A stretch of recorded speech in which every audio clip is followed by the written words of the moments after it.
俄军在对乌克兰的军事行动中涌现出了不少亮眼人物与事迹，其中不乏有高呼“为了胜利向我开炮”者。一起来看详细情况。Hello， 各位老铁们，大家好，欢迎收看本期迷彩虎，我是虎妞。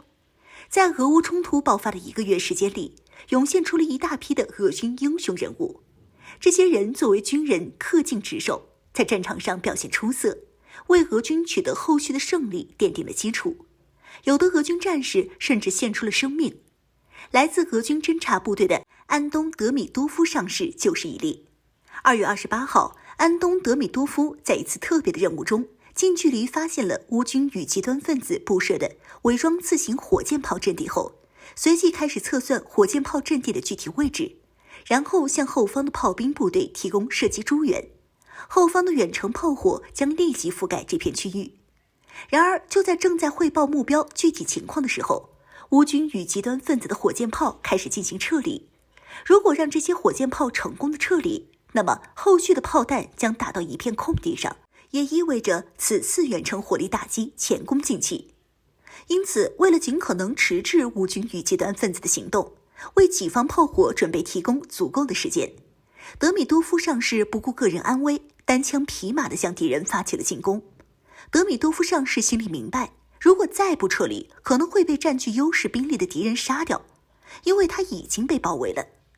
另一种情况就是被己方的炮火波及，因为他离炮击坐标点太近了，他实际上就是拿自己的附近位置当作炮兵打击坐标，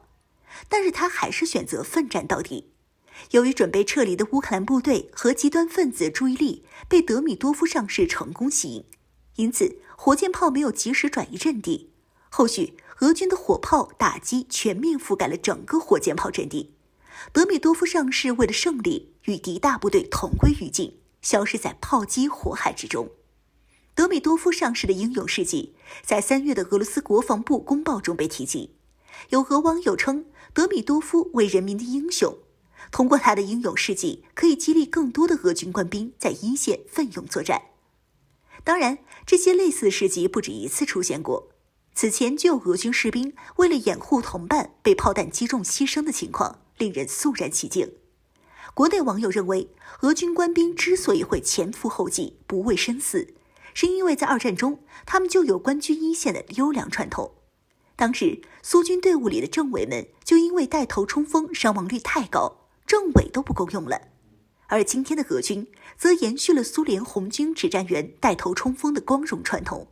这也就是为什么频繁传出俄军高级军官在乌克兰阵亡消息的原因之一。不过，也有很多非常幸运的俄军官兵，他们在自身零伤亡的情况下，给予乌军和极端分子造成了重大伤亡。谢尔盖·切尔尼上尉是苏军攻击机部队的飞行员之一。在一次战斗任务中，切尔尼上尉驾驶一架苏25攻击机，对极端分子的车队进行了打击，并且接连击毁极端分子5辆装甲车辆。不过，在地面敌军的毒刺防空导弹打击下，谢尔盖·切尔尼的苏25攻击机右部发动机直接被击毁。在尾翼受损严重且右部发动机空中停车的情况下，切尔尼上尉凭借自己高超的驾驶技能，将飞机安全降落在俄军机场。俄总统普京授予其勇气勋章。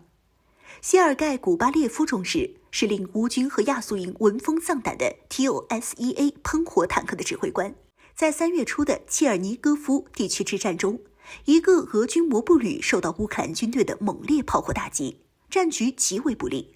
而古巴列夫中士依靠现有的战斗经验，使用 TOSEA 喷火坦克直接对敌方目标进行温压弹覆盖射击。